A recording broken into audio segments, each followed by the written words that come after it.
దేవాది దేవుణ్ణి ఆరాధించడానికి నా తండ్రి అయిన దేవుడు నాకిచ్చిన ఈ గొప్ప భాగ్యాన్ని బట్టి ప్రభువుని స్తుతిస్తూ ఉన్నాను. అట్లాగే నన్ను ప్రేమతో ఈ స్థలానికి ఆహ్వానించిన దేవుని సేవకులు, అభిషక్తులైన దైవజనులు ఆనంద్ విజయ్ కుమార్ గారికి హృదయపూర్వక వందనాలు తెలియజేస్తున్నాను. అట్లాగే నేను ఇక్కడికి రావడానికి కారకులైన మరి ఆనంద్ కుమార్ గారికి కూడా ప్రత్యేక వందనాలు తెలియజేస్తున్నాను. అట్లాగే ఇక్కడ ఉన్న సేవకులకు, మరి సౌండ్ సిస్టమ్ వారికి, మీ అందరికీ కూడా ప్రభువైన యేసుక్రీస్తు నామములో నా వందనాలు తెలియజేస్తున్నాను. ప్రియులారా, మరి నేను ఈ రాత్రి దేవుడు నా జీవితంలో చేసినటువంటి సాక్ష్యాన్ని పంచుకోవడానికి వచ్చాను. కాబట్టి మనం కొద్ది నిమిషాలు జాగ్రత్త కలిగి ప్రభు ఇచ్చిన సాక్ష్యాన్ని విని దేవుణ్ణి మహింపరచుదాం. చిన్న ప్రార్థన. ప్రేమ కలిగిన మహాపరిశుద్ధుడైన తండ్రి, దయా కనికరమ కలిగిన ప్రేమకే వందనాలు తెలియజేస్తున్నాం నాయన. ఈ రాత్రి మీరు హెచ్చాలి, మేము తగ్గాలి ప్రభువా. నీ ఘనమైన కార్యాలు నాయన మేము కనులారా చూడాలి, వినాలి. మా జీవితంలో కూడా మేము వాటిని అనుభవించాలి తండ్రి. మరి రాత్రి కొద్దిమందిగా కూడి ఉన్న మమ్మలను మరొక జ్ఞాపకం చేసుకుని నీ ఘనమైన కార్యములు వినిపింప చేయమని యేసుక్రీస్తు నామములో అడిగి వేడుకొనుచున్నాము తండ్రి, ఆమేన్. ప్రియులారా, మరి దేవుడు నా బ్రతుకులో చాలా అద్భుతమైన కార్యాలు చేశాడు. నా పేరు జయరాజు. నేను మారు మనసు రక్షణ పొందిన తర్వాత దేవుని సేవకులు ఈరోజు మనకి వాక్యాన్ని చెప్పడానికి వస్తున్నటువంటి దైవజనులు థామస్ ఆచారి గారు నాకు బాప్తీసం ఇచ్చి జయరాజు అని పేరు పెట్టారు. అయితే నా తల్లిదండ్రులు నాకు పెట్టబడిన పేరు ఏంటంటే గంగరాజు అని పేరు పెట్టారు. మాది ఒక చిన్న కుటుంబం, పేద కుటుంబం. నా తల్లిదండ్రులకు నలుగురు పుడితే నలుగురిలో నేను ఆఖరివాడిగా, చిన్నవాడిగా పుట్టాను. అయితే నన్ను చదువుకోమని స్కూల్కి పంపారు, కానీ నేను 7వ తరగతి వరకే చదువుకుని ఇక అక్కడి నుంచి స్కూలు మాని జులాయిగా తిరగడం, చిన్న వయసులోనే వ్యసనాలకు అలవాటు పడడం, ఇట్లాగా నా జీవితాన్ని పాడు చేసుకుంటూ వచ్చాను. ఎలాంటి పరిస్థితులకి నేను దిగజారిపోయిన పరిస్థితి వచ్చిందంటే, ప్రియులారా, మరి ఇంటిలో నుండి నన్ను బయటికి గెంటేసేంత పరిస్థితికి వచ్చింది. నేను తాగి రోడ్లంట పడిపోతూ చేసే పరిస్థితులు, దొంగతనాలు చూడలేక కుటుంబీకులే, నా తల్లిదండ్రులే నన్ను మెడబట్టుకుని బయటికి గెంటేశారు. ఒక చేచంచులో 2 జతల గుడ్డలు పెట్టి మెడబట్టుకుని బయటికి గెంటేస్తే నేను ఇంట్లో నుంచి బయటకు వచ్చేసాను. నాలో ఉన్న పాపం, నాలో ఉన్న వ్యసనం నన్ను ఇంటిలో నుండి బయటికి గెంటింది. తల్లిదండ్రులకు ఇష్టం లేని బిడ్డగా, అన్నదమ్ములకు ఇష్టం లేని తమ్ముడుగా, సమాజంలో విలువ లేని వాడిగా ఇంటిలో నుంచి బయటికి గెంటివేయబడ్డాను. నేను బయటికి గెంటివేయబడిన తర్వాత చిల్లర దొంగతనాలు చేయడం మొదలుపెట్టాను. అంటే నాలో ఉన్న వ్యసనం నన్ను దొంగగా కూడా మార్చింది. ఆ తరువాత నేను కొంతమంది డాన్సర్లతో వెళ్ళి కొన్ని నెలలు వాళ్ళతో భోగం డ్యాన్సులు వేసా, రికార్డింగ్ డ్యాన్సులు వేసుకుంటూ వాళ్ళతో బ్రతికాను పాలకొల్లు, మార్టేరు ఆ ప్రాంతంలో. ఆ తరువాత వారికి ఇసుకు చెంది వారు కూడా నన్ను బయటికి గెంటేస్తే అక్కడ నుండి కాకినాడ అనే ప్రాంతం వెళ్ళా. అక్కడికి వెళ్ళిన తర్వాత నా కడుపు ఆ మంట, నా ఆకలి నన్ను ఒక బెగ్గర్ని చేసింది, అడుక్కునేవాడిని చేసింది. ఇంచుమించు 5 నెలల పాటు ఆ కాకినాడ రోడ్డుల్లో అడుక్కు తింటూ బ్రతికాను. చివరికి ఇల్లు బయలుదేరి వెళ్ళి 10 నెలలు దాటి అక్కడక్కడ అడుక్కుంటూ తింటూ వచ్చిన డబ్బులతో తాగుతూ బ్రతుకుతూ జీవితాన్ని గడిపేవాడిని. ఇట్లాగా జీవిస్తూ ఉండగా నాకు శరీరంలో కాస్త బలహీనత ఏర్పడింది. ఆ బలహీనతను బట్టి భయాందోళన కలిగి నేను మరలా ఇంటికి వెళ్ళిపోవాలనే ఆలోచన కలిగి కాకినాడ నుండి బయలుదేరి నేను ఇంటికి చేరాను. నేను ఇంటికి రాగానే ఇంటికాడ నా తల్లి మరి ఎదురు చూస్తూ ఉంది. ఇంటికి వచ్చాను కానీ ఇంట్లోకి వెళ్ళడానికి భయపడుతున్నాను. ఈలోపు నన్ను చూసి రోడ్డు మీదకి వచ్చింది. రోడ్డు పక్కనే చిన్న తాటేకుపాక మా ఇల్లు. రోడ్డు మీదకి వచ్చి నిలబడి చూస్తుంది నా వైపు. నన్ను గుర్తుపట్టలేకపోయింది. కారణం ఏంటంటే అప్పటికే నా అందహీనమైన ముఖం, పెరిగిపోయిన జుట్టు, చిరిగిపోయిన బట్టలు, మరి పాడైపోయిన ఆ శరీరంతో వెళితే గుర్తుపట్టలేకపోయింది. తర్వాత నన్ను చూస్తుంటే ఏంటమ్మా చూస్తున్నావంటే, ఎవరు బాబు నువ్వు అంది. ఆ మాటకి తట్టుకోలేకపోయాను. చాలా వేదన వచ్చింది. వెంటనే అమ్మను పట్టుకుని ఏడ్చి, అమ్మా నీ చిన్న కొడుకు గంగరాజు అనేవాడు తెలుసు కదా, వాడినేనమ్మా నేను అని అంటే నన్ను పట్టుకుని ఏడ్చింది. ఇంట్లోకి తీసుకుని వెళ్ళింది. ఆకలితో ఉంటే నాకు కాస్త అన్నం పెట్టింది. తిన్న తర్వాత నన్ను ఒక చాపేస్తే పండుకోమంది, పండుకున్నాను. సాయంత్రం కష్టపడి వచ్చిన అన్నలు నన్ను చూసి నా దగ్గరకు వచ్చి ఏడుస్తున్నారు. వాళ్ళను చూసి వాళ్ళను పట్టుకుని నేను కూడా ఏడవడం మొదలుపెట్టాను. ఆ కన్నీటి పర్యంతమయ్యా మేమందరం. చాలా దుఃఖం, చాలా కన్నీరు, చాలా బాధ. ఆ వేదనలో మా అన్నయ్య ఒక ఆయన, ఇంతకాలం ఎక్కడికి వెళ్ళావరా అని అడిగితే విషయం అంతా చెప్పాను. అప్పుడు అన్నయ్య నా చేయి పట్టుకుని ఏడ్చి, మమ్మల్ని క్షమించరా అన్నాడు. యా అన్నయ్య అని అడిగితే, నువ్వు వెళ్ళి 10 నెలలు దాటిపోయింది కదా, మేము 2 నెలలు వెతికాము, నిన్ను కనిపించలేదు మాకు. తర్వాత ఈ చుట్టుపక్కల వాడు తాగుబోతూ తిరిగిపోతు కదా, ఎక్కడో పడి చచ్చుంటాడు, కాబట్టి మీరు కాస్త ఆ కార్యము చేసేసుకోండి అని చెప్పారట. మీకు కీడు వస్తుందని చెప్తే బంధువుల్ని, కుటుంబీకుల్ని, స్నేహితుల్ని అందరిని పిలిచి నాకు బతుకుండగానే ఆదరణ కూటుకి చేసేశారు. అంటే దినమైపోయింది. నాకు జీవితంలో బ్రతుకుండగా దినం చేసుకున్నవాడు ఎవరు ఉండకపోవచ్చు, అది నా బ్రతుకులో జరిగింది. మా అన్నలు నన్ను పట్టుకుని ఏడుస్తూ, ఒరే నువ్వు బ్రతుకుండగానే నీకు దినం చేశావురా తమ్ముడు అని క్షమించమని పట్టుకుని ఏడ్చారు. నేను ఏడ్చి బాధపడ్డాను. తర్వాత వాళ్ళు, సరే జరిగిందేదో జరిగిపోయిందిలే, ఇక జాగ్రత్తగా ఉండని చెప్పారు.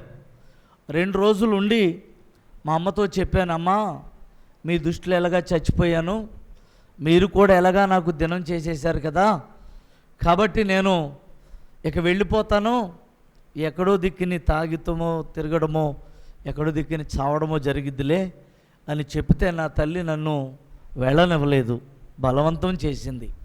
తర్వాత అన్నలు వచ్చి వాళ్ళు కూడా వెళ్ళొద్దని ఆపారు. వాళ్ళతో నేను అన్నాను, నాకు తాగడానికి మందు కావాలి, నాకు గుట్కాలు కావాలి, సిగరెట్లు కావాలి, ఇవన్నీ కావాలన్నయ్య, నా వల్ల కాదు, నేను ఇక్కడ ఉండలేనని చెప్తే మా అన్నలు చాలా మంచివాళ్ళు అండి. ఎంత మంచివాళ్ళు అంటే చాలా మంచివాళ్ళు. వాళ్ళే నాకు మందు తెచ్చేవారు, సారా తెచ్చేవారు, కళ్ళు తెచ్చేవారు, సిగరెట్లు తెచ్చేవారు, కైనీళ్ళు తెచ్చేవారు, గుట్కాలు తెచ్చేవారు. అవన్నీ తెచ్చిస్తే నేను అవన్నీ ఎంజాయ్ చేస్తూ ఇంటికాడు ఉండేవాడిని. ఈ క్రమంలో కొంతకాలం గడిచాక ఇక వాళ్ళు నన్ను ఏదో రకంగా మార్చాలి అనుకున్నారు. ఈయన ఏదో రకంగా మంచివాడిగా చేయాలనుకున్నారు. అప్పటికి నా వయసు 17 సంవత్సరాల నుండి 18వ సంవత్సరం వచ్చింది. ఈలోపు మాకు దగ్గర బిడ్డ మేనత్త కూతురు, ఆమె చదువుకోలేదు, ఆమెను తీసుకొని వచ్చి దగ్గర నిలబెట్టి అమ్మాయిని పెళ్లి చేసుకో అన్నారు. నాకు పెళ్ళి ఎందుకు ఇప్పుడు అని అంటే, పెళ్లి చేసుకుంటే అన్నా బాగుపడతావని చెప్తున్నావురా, పెళ్లి చేసుకో అన్నారు. సరే అని వాళ్ళు మాట కాదనలేక పెళ్లి చేసుకున్నాను. సంవత్సరంలోనే ఒక మగబిడ్డ పుట్టాడు. వాడు పుట్టిన తర్వాత నా విచ్చలవిడితనం, ఆగడాయితనం, ఇంకా వ్యసనం పెరిగిపోయి నాకేంటి మగోడు పుట్టాళ్లే అన్నంత ఆనందంతో నేను జీవితాన్ని గడపడం ప్రారంభించాను. ఈ క్రమంలో నా అలవాట్లు నన్ను ఎక్కువగా ప్రేరేపించాయి. జోదం, పేకాట, దొంగతనం, ఇట్లాగా ఇంటిలో ఉన్న డబ్బులన్నీ దోచుకుని ఇబ్బంది కలిగిస్తూ కుటుంబాన్ని ఏడిపిస్తూ వచ్చాను. ఈ క్రమంలో 2005వ సంవత్సరంలో ఒక స్థలములో కొంతమంది మేము కూడి పేకాట ఆడుతున్నాం, జూదం ఆడుతూ ఉంటే ఆ జూదం ఆడుతున్నటువంటి క్రమంలో ఒక వ్యక్తికి నాకు మధ్య ఒక చిన్న గొడవ జరిగింది. ఆ గొడవ కాస్త పెద్దదయింది, కొట్టుకునే స్థాయికి వచ్చింది. ఇద్దరము కొట్టుకున్నాం. కొట్టుకున్న తర్వాత తను వెళ్ళిపోయాడు. నేను అందరితో కూర్చుని ఆడుతూ ఉన్నాను. ఈ క్రమంలో తను ఇంత పెద్ద కత్తి పట్టుకుని నన్ను చంపడానికని వచ్చాడు. నన్ను చంపడానికని వస్తే నేను ఆ తలుపేసి గడి పెట్టారు, లోనికి రానవలా. ఈలోపు మా అక్కాళ్ళ ఇల్లు పక్కనే ఉంటే అక్కడికి వెళ్ళి గొడవ చేశాడు. ఈలోపు మా మేనకోళ్ళు వచ్చి నాతో, మామయ్య కత్తి పట్టుకుని వచ్చాడు, అమ్మనే నిన్ను చంపుతానంటున్నాడు అంటే, నేను తాగిన మత్తులో ఉన్నాను, మద్యం మైకంలో ఉండి ఏం చేయాలో తెలియని పరిస్థితిలో ఉండి, వాడెవడు చంపేది నేనే, వాడికి అంతు చూస్తానని చెప్పి వెళ్ళి సంధి చీకట పడుతుంది, సాయంత్రం 7 ఆ టైంలో వెనకాల నుండి వెళ్ళి తనని కోలుకోలేకుండా కొడితే పడిపోయాడు. పడిపోయిన వ్యక్తిని పడిపోయినట్టు కాడితే తలకాయ 2 పెచ్చుల కింద పగిలిపోయింది. శరీరం అంతా రక్తసిక్తం అయిపోయింది. 5 నిమిషాల్లో నురుగు కార్చుకుంటూ గురకతో కింద పడి ప్రాణం విడిచి చచ్చిపోయాడు. అతను చనిపోయిన తర్వాత పోలీసు వాళ్ళు వచ్చారు, నన్ను పట్టుకున్నారు, తీసుకుని వెళ్ళారు. తర్వాత ఆ గ్రామం అంతా ఏకమయ్యారు. ఈరోజు ఇదే జరిగింది, రేపు ఇంకొకటి జరగవచ్చని చెప్తే ఆ ఎంక్వైరీలో పోలీసు వాళ్ళు ఏ తప్పు చేయని మా అన్నలిద్దరిని, మా అక్కను కూడా తీసుకుని పోలీస్ స్టేషన్కి వచ్చారు. ఆ తల్లిదండ్రులకు పుట్టిన 4గురిని స్టేషన్లో పెట్టారు. 4గురు స్టేషన్లోనే ఉన్నాం. ఆ స్టేషన్లో 4గురు ఉన్నాక ఎఫ్ఐఆర్ ఫైల్ చేసి కేసు కట్టారు, కోర్టుకు అడ్మిట్ చేశారు. మాకు రిమాండ్ విధించారు జడ్జి గారు. 14 రోజులు రిమాండ్ విధిస్తే ఇంచుమించు 90 రోజుల వరకు మాకు బెయిల్ రాలేదు. 90 రోజుల తర్వాత బెయిల్ వచ్చింది. బెయిల్ మీద బయటకు వచ్చాం. బయటకు వచ్చిన తర్వాత కూడా మాలో ఎటువంటి మార్పు లేదు. అలాగే నాలో ఒక దుర్మార్గుడు ప్రవేశిస్తూ ఆ వ్యసనాలతోనే జీవితాన్ని గడుపుతూ నాశనం అయ్యాను. చివరికి ఒక వ్యక్తిని కూడా చంపాను. ఈ క్రమంలో బయటకు వచ్చిన కొద్ది నెలల్లోనే మా కేసు ట్రయల్కి వచ్చింది. నేను బయటకు వచ్చిన తర్వాత మరలా నేను కట్టుకున్న భార్య ప్రెగ్నెంట్ అయింది, నేను నెలలలో ఉంది. ఈలోపు ఏలూరు జిల్లా కోర్టులో కేసు ట్రయల్ జరుగుతున్నాయి. సాక్ష్యాలు చెప్తున్నారు, ఒక్కొక్కరు సాక్ష్యాలు చెప్తున్నారు. 16 మంది సాక్ష్యాలు చెప్పారు కోర్టులో. ఇదిగో ఈ గంగరాజు అన్నవాడే చంపాడు, వాళ్ళ అన్నలు అక్కలు సహకరించారని చెప్తే మాకు 4గురిది సాక్ష్యాలు బలమయ్యాయి. మాకు 2006 నవంబర్లో ఆర్గ్యుమెంట్స్ జరుగుకుంటూ వచ్చింది. మరి డిసెంబర్ 7వ తారీఖుని జడ్జిమెంట్ ఇచ్చారు. మేము పెట్టుకున్న లాయర్ గారు ఏమన్నారంటే, మీ కేసు ఈ రోజుతో పోయిద్ది, మీ పీడ విరగడైపోద్ది అన్నాడు. నిజంగానే మా కేసు పోతుందేమో అని చాలా సంబరంతో ఆనందంతో వెళ్ళాం. జోబు నిండా డబ్బులు పట్టుకుని వెళ్ళాం. కేసు కొట్టేయగానే వస్తూనే ఫుల్గా ఎంజాయ్ చేసి రావాలన్నంత ఆనందంతో నేను వెళ్ళాను. అయితే అక్కడికి వెళ్ళిన తర్వాత జీవితం తారుమారైపోయింది. మరి పరిస్థితులు మారిపోయాయి. మమ్మల్ని పిలిచారు బోన్లోకి వెళ్ళి నిలవబడ్డాం. ఈలోపు జడ్జి గారు అన్నీ చేశారు. ఆర్గ్యుమెంట్ అన్నీ అయ్యాక ఆఖరి కోరిక చెప్పుకోండి అన్నారు. ఏమీ తెలియదని ఇలా 2 చేతులు దండమెట్టి చెప్పాం.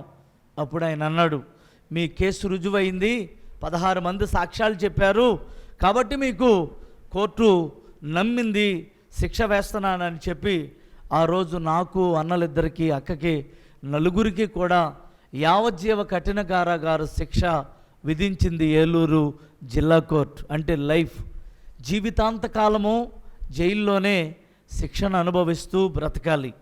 అలాంటి కఠిన కారాగార శిక్ష వేయగానే నేను, అన్నలు, అక్క ఆ బోన్లోనే కూలబడి ఏడుస్తూ ఉన్నాం.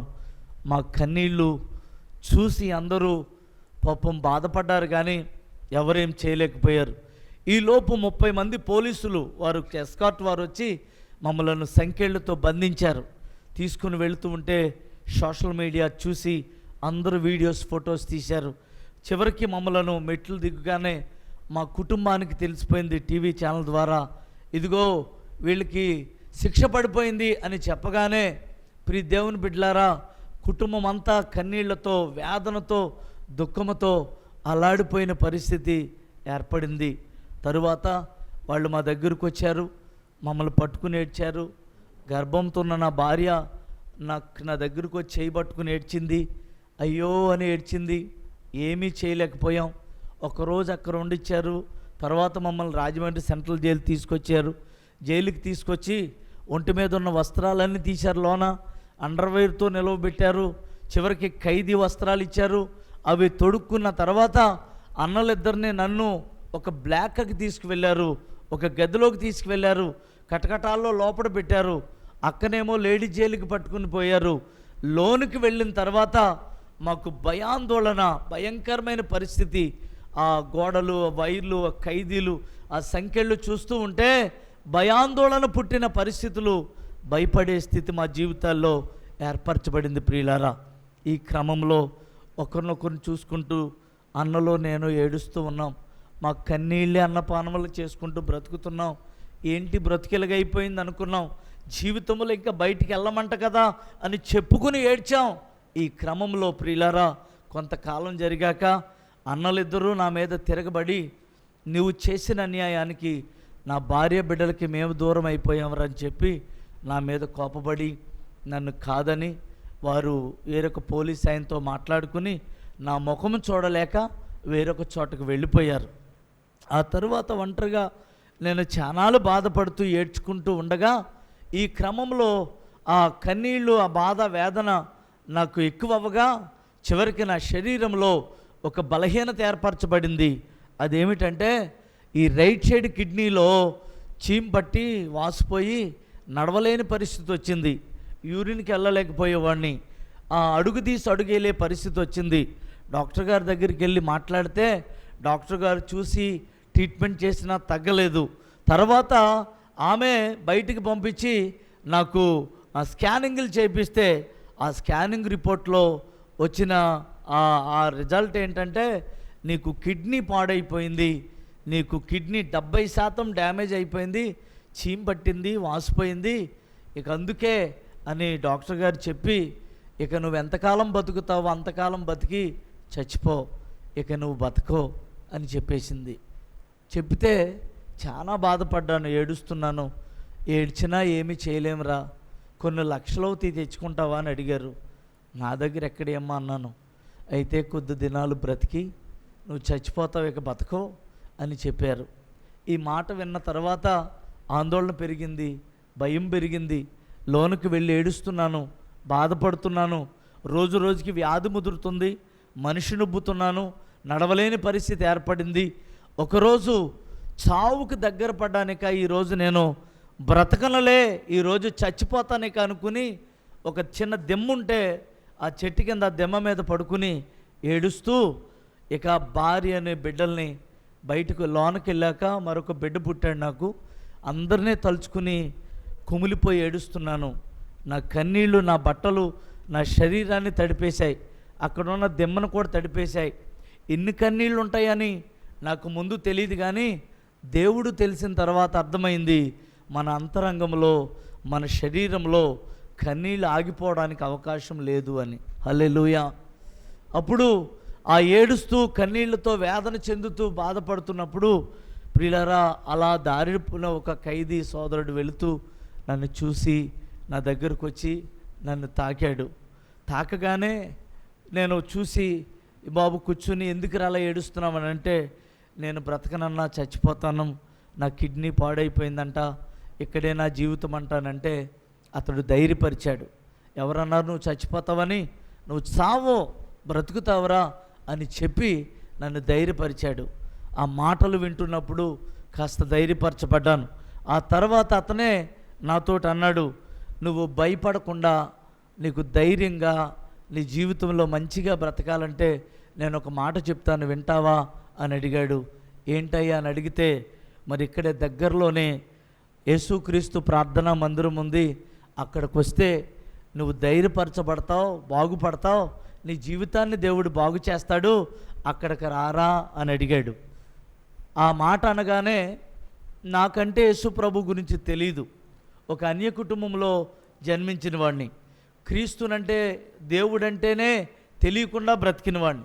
అసలు ఏ దేవుణ్ణి నమ్మని ఒక నాస్తికునిగా నా జీవితాన్ని ప్రారంభించిన వాడిని.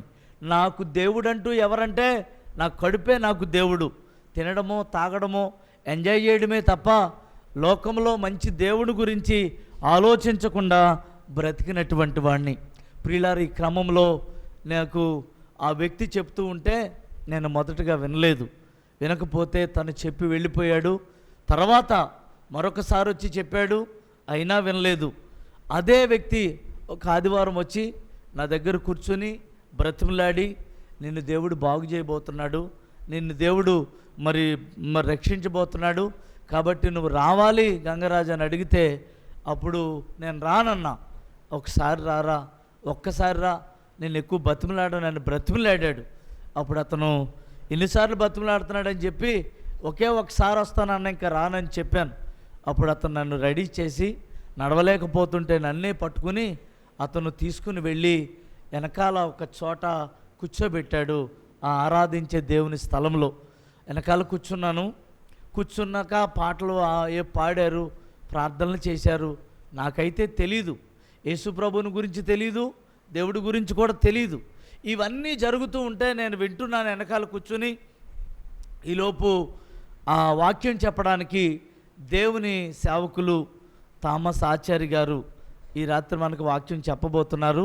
ఆయనే వాక్యం చెప్పారు. ఆ రోజు నిలవబడి దేవుని యొక్క వాక్యాన్ని పంచుకుని వాక్యాన్ని చెప్తున్నారు. ఆయన మంచి మాట చెప్పారు. ఏ మాట అంటే, మరి దుర్మార్గుడు తన దుర్మార్గతలో నశించిపోవడం దేవునికి ఇష్టం లేదు అని చెప్పారు. అంటే ఆ రోజు యెహెజ్కేలు గ్రంథంలో వాక్యాన్ని తీసి ఆయన ఖైదీలమైన మా అందరిని ఉద్దేశించి, ఒక దుర్మార్గుడు తన దుర్మార్గతలో నశించిపోవడం దేవునికి ఇష్టం లేదు, వాడు దుర్మార్గతను విడిచిపెట్టి దేవుని యొద్దకు రావాలని ప్రభువు కోరుకుంటున్నాడు. మీరు ఒకడు అంతకుడిగా, ఒకడు దొంగగా, ఒకడు జూదగాడిగా, ఒకడు వ్యభిచారిగా, ఒకడు తాగుబోతుగా, ఈ పరిస్థితులన్నిటిలో మీరు జైలుకి వచ్చారు. మీరు లోకం దృష్టిలో దుర్మార్గులే కావచ్చు, కానీ ఇక్కడికి వచ్చిన మీరు దేవుని బిడ్డలు. కాబట్టి మీరు చేసిన పాపాలన్నిటిని విడిచిపెట్టి ప్రభువుని మనస్ఫూర్తిగా నమ్ముకోండి అని ఆ రోజు మంచి వాక్యం చెప్పాడు. దుర్మార్గుల లిస్టులో మనం లెక్కేస్తే అందరూ ఉన్నారు. తాగుబోతున్నాడు, తిరుగుబోతున్నాడు, జూదగాడు ఉన్నాడు, దొంగ ఉన్నాడు, వ్యభిచారి ఉన్నాడు, అందరూ ఉన్నారు దుర్మార్గుల లిస్టులో. నేను కూడా ఒక దుర్మార్గుడిగా, హత్య చేసి హంతకుడిగా జైలుకి వెళ్ళిన వాడిని. ప్రియ దేవుని బిడ్డలారా, ఈ పరిస్థితిలో ఆ రోజు సేవకులు దైవజనులు చెప్పినటువంటి మాట, దుర్మార్గుడు తన దుర్మార్గతలో నశించిపోవడం దేవునికి ఇష్టం లేదు, కాబట్టి మీ బ్రతుకు మార్చుకోమంటున్నాడు, ఇక నుంచి మీ జీవితాలు మార్చుకోండి అని ఆ రోజు చాలా అద్భుతమైన మాట చెప్తే నేను వింటూ మొదలు పెట్టాను. అప్పుడు 3 విషయాలు చెప్పారు ఆ రోజు. ఒక దుర్మార్గుడు దుర్మార్గతను విడిచిపెట్టి ప్రభు దగ్గరికి రావాలంటే, 1 వాడుకున్న డబ్బన్నా పోవాలి, 2 జబ్బన్నా రావాలి, 3 శిక్షన్నా పడాలి అని చెప్పారు. ఒక దుర్మార్గుడు తన దుర్మార్గతను విడిచిపెట్టి దేవుని దగ్గరికి రావాలంటే డబ్బన్నా పోవాలి, జబ్బన్నా రావాలి, శిక్షన్నా పడాలి అని చెప్తే ఆ మాటలు నా హృదయానికి తాకాయి. ఇదేంటి ఈయన ఎలా మాట్లాడుతున్నాడు అనుకున్నాను, నా గురించి మాట్లాడుతున్నాడు ఏంటి అనుకున్నాను. వాక్యం వింటున్నప్పుడు ఆయన మాట్లాడుతున్నప్పుడు ఆ మాటలు అంతరంగానికి తాకగానే నాలో తెలియనటువంటి కన్నీరు, పశ్చాత్తాపం అక్కడే పడి ఏడవడం మొదలుపెట్టాను. ఏడుస్తూ ఉండగా ప్రార్థన అయిపోయాక దేవుని సేవకులు ఇదే థామస్ ఆచార్య గారు నాకు ఒక బైబిల్ తెచ్చి నా చేతిలో పెట్టి, నాన్న బాధపడకు, దేవుడు నీతో మాట్లాడాడు, నీ జీవితాన్ని నీ బ్రతుకుని మార్చబోతున్నాడు అని బైబిల్ నా చేతిలో పెట్టి ఇది చదువు అని చెప్పారు. అప్పుడు నాకు వాక్యం ఎలా చదవాలో తెలీదు. అప్పుడు ఈ వాక్యం నాకు చెప్పుతూ వెళుతూ ఒక మాట అన్నారు, ఈ బైబిల్ను నువ్వు విడిచిపెడితే చచ్చిపోతావు, ఈ బైబిల్ను నువ్వు పఠిస్తే బ్రతుకుతావు, జాగ్రత్త, నీకే వదిలిపెడుతున్నానని చెప్పేసి వెళ్ళారు. ఆ తర్వాత వాక్యం చదవడం మొదలుపెట్టాను. ఈ వాక్యము చదువుతూ ప్రతి ఆదివారం చర్చికి వెళ్ళడం మొదలుపెట్టాను. నిజంగా నేను మరణమవ్వాల్సిన వాడిని, చనిపోవలసిన వాడిని, ఆ 4 గోడల మధ్యలోనే నా జీవితం ముగించవలసిన పరిస్థితి.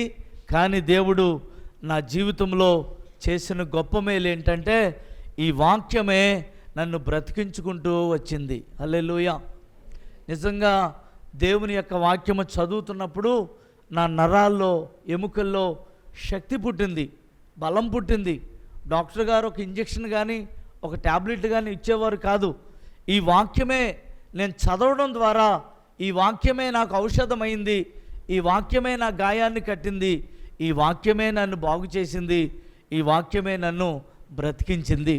అట్లాగా సేవకులు ప్రతి ఆదివారం వచ్చి చెబుతున్నటువంటి వాక్యం విని నేను వాక్యాన్ని చదువుతూ చాలా బలపడ్డాను. దేవుడు మంచి ఆరోగ్యాన్ని నాకు ఇచ్చాడు. నేను జైల్లోనే పాటలు రాయడం మొదలుపెట్టాను. ఎక్కువగా ప్రార్థనలో గడిపేవాడిని. చక్కగా దేవునిలో ఎదుగుతూ మొదలుపెట్టాను. దేవుడు రోజు రోజుకి నాకు ఆరోగ్యం ఇవ్వడం మొదలుపెట్టాడు. కుటుంబీకుల్ని మర్చిపోయి దేవుని కోసమే బ్రతకాలన్నంత ఆశతో దైవజనులు చెప్పిన మాటల ప్రకారంగా నేను జీవిస్తూ ఉండేవాడిని. ఈ క్రమంలో జరుగుతుండగా ఒకరోజు ప్రియులారా, నా భార్య నా 2 బిడ్డలను తీసుకుని జైలుకి వచ్చింది. అప్పటికి ఆమెను చూసి నేను ఇంచుమించు 3 సంవత్సరాల పైన అయింది. ఎప్పుడైతే వాక్యం నాకు దొరికిందో, వాక్యం నా జీవితంలోకి వచ్చిందో, నా కుటుంబాన్ని కూడా మర్చిపోయాను. దేవుడు నాకు చాలు, దైవజనుడు ఎప్పుడు వస్తాడా అని ఎదురు చూస్తూ వాక్యం వినాలంత తపనతో ముందుకు వెళుతూ ఉండేవాడిని. 3.5 సంవత్సరాలు శిక్ష చేసేసాను. ఆరోగ్యం దేవుడు ఇచ్చుకుంటూ వచ్చాడు. ఈలోపు నా భార్య బిడ్డలిద్దరిని తీసుకుని వచ్చింది. తీసుకుని రాగానే, ఆమె వచ్చిందనగానే నేను ఇంటర్వ్యూ రూమ్కి వెళ్ళాను. వెళ్ళగానే ఆమెను చూసి బాధపడ్డాను. 2 బిడ్డలు సరైన బట్టలు లేని వారుగా వచ్చారు. ఆమె కూడా చాలా బలహీనరాలుగా వచ్చింది. వచ్చి నా దగ్గర కూర్చుని ఏడ్చి బాధపడి మాట్లాడింది, ఏడ్చింది, ఒళ్ళో తలకాయ పెట్టి బాధపడింది. తర్వాత 2 బిడ్డల్ని చూపించింది. వాళ్ళ దగ్గర పిలిచాను, వచ్చారు. వచ్చాక నన్ను చాలా దుఃఖంలోకి తీసుకెళ్ళింది. ఏంటంటే, ఈ రాత్రి మేమందరం చచ్చిపోతున్నాం, ఇక మా జీవితంలో బ్రతకాలని మాకు ఆశ లేదు అని ఆ మాట చెప్పడానికి నా దగ్గరకు వచ్చింది. అదేంటమ్మా అని అడిగితే, అవును, నాకు బ్రతకాలని లేదు, మాకు భోజనం పెట్టేవాడు లేడు, నువ్వు జైలు పాలయ్యావు, జైల్లో ఉన్నావు, పిల్లలకి తిండి పెట్టేవారు లేరు, గ్రామస్తులందరూ మమ్మలను చిన్నచూపు చూస్తున్నారు అని బాధపడి ఏడిస్తే నేను ఏడ్చాను. చివరిసారిగా మమ్మల్ని చూసుకో అని ఏడ్చింది. చిన్న బిడ్డ, అప్పుడే చూశాను నేను వాడిని, పుట్టిన తర్వాత చూడలేదు. వాడు నా దగ్గరకు వచ్చి నా చేయి పట్టుకుని, నువ్వు మా నాన్న వంట కదా, ఎప్పుడు వస్తావు నాన్న అని నా చేయి పట్టుకుని అడిగితే వాడికి ఎలా సమాధానం చెప్పాలో అర్థం కాని అసమర్థుడైన తండ్రిగా వాడిని పట్టుకుని ఏడ్చాను. చివరికి వాళ్ళు వెళ్ళిపోయారు. లోనకు వెళ్ళి దైవజనుడికి చెప్పాను, ధైర్యంగా ఉండు నాన్న, దేవుడు మేలు చేస్తాడు అన్నాడు. ఇక అట్లాగే ప్రార్థనలో గడుపుతూ ఉన్నాం. 7 రోజులు ఎదురు చూశాను, నా భార్య చచ్చిపోయిందా బతికిందా అని ఎదురు చూసుకుంటూ వచ్చాను. మరలా అదే 8వ రోజున పిల్లలు తీసుకుని వచ్చింది. నేను చాలా సంతోషంగా వెళ్ళాను. వెళ్ళగానే ఆనందంగా మాట్లాడాం. చచ్చిపోతానని వెళ్ళావు కదా, ఏమైందమ్మానంటే, నేను ఇంటికి వెళ్ళగానే 2 మనుషులు ఇంటి దగ్గరే నిలబడి ఉన్నారంది. ఎవరు అనంటే లోకల్ అధికారులట. వాళ్ళు వచ్చి నిలబడ్డారు. ఏంటయ్యా అని అడిగితే, మీ వాళ్ళందరూ జైల్లో ఉన్నారట, మీరు తినడానికి తిండి లేదని మీ గ్రామస్తులు చాలామంది అధికారితో చెప్తే ఆయన మీకు కాస్త సాయం చేయమని కొన్ని డబ్బులు పంపించారమ్మని చెప్తే, ఆయన ఆ రోజు మా వదినమ్మలకి, మా భార్యకి, మొత్తం అందరికీ 50,000 తీసుకొచ్చి వారి చేతిలో పెడితే, ఆ రోజు వాళ్ళు బిడ్డలిద్దరూ చచ్చిపోవాలి, ఆమె కూడా చచ్చిపోవాలి. ఆ డబ్బులు వాళ్ళ చేతిలో పెడితే మరలా ఆమె బ్రతికింది. తర్వాత వచ్చి నాకు ఇంటర్వ్యూ పెట్టి చెప్పింది. నేను అప్పుడు అన్నాను, ఇది మనుషుల కార్యం కాదమ్మా, దేవుడి కార్యం. నేను చచ్చిపోవాలి జైల్లో, నన్ను బతికించాడు. నువ్వు చచ్చిపోతానని వెళ్ళావు, నిన్ను బతికించాడు. దేవుడు ఏదో మన జల్ల చేయబోతున్నాడు. ఇక ధైర్యంగా ఎక్కడ మందిరం ఉంటే అక్కడికి వెళ్ళి ప్రభువుని ఆరాధన చేసుకో అమ్మా, అక్కడ దేవుని దగ్గరికి వెళ్ళు అని చెప్పేసి నేను వచ్చి విషయాన్నంతా ఆమె వెళ్ళిపోయాక మరి అయ్యగారితో చెప్పాను, ప్రార్థన చేశారు. అలాగా మా జీవితంలో ఎన్నో అద్భుత కార్యాలు దేవుడు చేసుకుంటూ వచ్చాడు. చివరికి నేను ఒక మాట చెప్పి ముగిస్తాను. నేను అట్లాగా జరుగుతుంది. నా శిక్ష ఇంచుమించు 4.5 సంవత్సరాలు పూర్తయిపోయింది. ఈలోపు మా కేసు హైకోర్టు బెంచ్ మీదకి వచ్చింది. బెంచ్ మీద కేసు జరుగుతున్నప్పుడు సేవకులు ప్రార్థించారు, అందరూ ప్రార్థించారు. ఉపవాస కూటాలు జరుగుతున్నాయి. ఉపవాసం ఉండి నేను కూడా దేవుని సన్నిధిలో ప్రార్థన చేశాను. ప్రార్థన చేస్తూ ఒకటే అడిగాను, ప్రభువా నాయనా, నా జీవితము వ్యర్థమైంది. నేను ఒక దుర్మార్గుడిగా బతికాను. జైల్లోకి వచ్చాక నాకు ఎందుకో నువ్వు తెలియపరచబడ్డావు. నిజంగా నా బ్రతికే మారింది ప్రభువా. ఇక్కడ నీకోసం నేను బ్రతకాలని ఆశపడుతున్నాను. నీకు ఇష్టమైతే నన్ను విడిపించు నాయనా అని ప్రభు దగ్గర నేను ప్రార్థన చేశాను. సేవకులు ప్రార్థించారు. తరువాత 2011వ సంవత్సరంలో మరి ఫిబ్రవరి 28వ తారీఖున హైకోర్టులో కేసు జరుగుతున్నప్పుడు నేను మందిరంలో ప్రార్థనలో గడుపుతున్నాను. ప్రార్థన చేస్తున్నప్పుడే హైకోర్టు నుంచి ఒక వార్త వచ్చింది. అదేంటంటే హైకోర్టులో మీ కేసు కొట్టివేయబడింది అని వచ్చిందండి. హల్లెలూయా. హైకోర్టులో మీ కేసు కొట్టివేశారని వార్త రాగానే నేను ప్రార్థనలోనే ఉన్నాను, ప్రార్థన చేస్తూనే ఉన్నాను. ఈ మాట వచ్చి తెలవగానే లేచి ప్రభువుని ఎంతగానో కన్నీళ్లతో స్తుతించాను, ఆరాధించాను. ఒక హంతకుడిగా జైలు పాలయ్యాను. భార్య బిడ్డల్ని దిక్కులేని వాళ్ళని చేశాను. నా వ్యసనాలు, నా అలవాట్లు వాళ్ళను మరణానికి తీసుకుని వెళ్ళిపోయాయి. చచ్చిపోవలసిన వాళ్ళు బతికారు. చివరికి ఈ దైవజనుడి ద్వారా ఆ రోజున ఆ సెంట్రల్ జైల్లో వాక్యం అందడం ద్వారా చనిపోవలసిన, అనారోగ్యంతో చచ్చిపోవలసిన నేను బ్రతికాను. అంతేకాదు సంకెళ్ళు కూడా దేవుడు తెంచాడు. అద్భుతంగా నన్ను, నా కుటుంబాన్ని విడిపించాడు. మేము మరలా బయటకు వస్తామని కానీ, బయటకు వచ్చి ఇలా బ్రతికి దేవుని మాటలు చెప్తామని కానీ అనుకోలేదు. కానీ దేవుడు ఏదైనా చేయగలడని, ఆయన చేసే దేవుడని నేను తెలుసుకున్నాను. నేను లోనికి ఒక దుర్మార్గుడిగా, ఒక హంతకుడిగా కత్తి పట్టుకుని జైలుకి వెళ్ళాను. ఆ జైల్లో నా కఠినమైన ఈ గుండెను వాక్యం ద్వారాగా దేవుడు సుత్తనే ఆ వాక్యంతో బద్దలు కొట్టి నా పాపపు స్థితినంతా కూడా మరి దూరం చేసి, ఇదిగో ఈ బైబిల్, ఈ ఖడ్గం అనే ఈ బైబిల్ ఇచ్చి, ఒక హంతకుడిగా కత్తి పట్టుకుని వెళ్ళాను. ఈ బైబిల్ ఇచ్చి నా ప్రభు నన్ను పరిశుద్ధమైన హృదయంతో మారు మనసునిచ్చి బయటికి పంపించారు. హల్లెలూయా. ఇంత అద్భుతంగా నా జీవితంలో ప్రభు ఎన్నో మేలులు, ఆశ్చర్య కార్యాలు చేశాడు. నేను బయటకు వచ్చిన తర్వాత ఇక దైవజనులతో ఉంటూ నా కొంతకాలం పని చేసుకుని కష్టపడ్డాను. తర్వాత దేవుని సేవకొచ్చి సేవ చేస్తున్నాను. ఎక్కడైతే అవమానించబడ్డానో, ఎక్కడైతే నేను మర్డర్ చేశానో, ఎక్కడైతే వ్యక్తిని చంపానో, అదే స్థలంలో, అదే ప్లేస్లో ఈరోజు దేవుడు పరిచయం ఇచ్చాడు, సంఘాన్ని ఇచ్చాడు. అక్కడే నన్ను నిలవబెట్టాడు. నిందకు ప్రతిగా మరి పూదండనిస్తానన్న దేవుడు అవమానానికి ప్రతిగా రెట్టింపు ఘనతనిచ్చి నా జీవితంలో గొప్ప మేలులు చేశాడు. ఆ తర్వాత నేను బయటకు వచ్చి మరి సేవలో ఉన్నాను. నా చిన్న చిన్న బిడ్డలు హాస్టల్లో చదువుకునేవారు. వాళ్ళని తీసుకుని వచ్చి ఒక మంచి కాలేజీలో కష్టపడ్డానండి.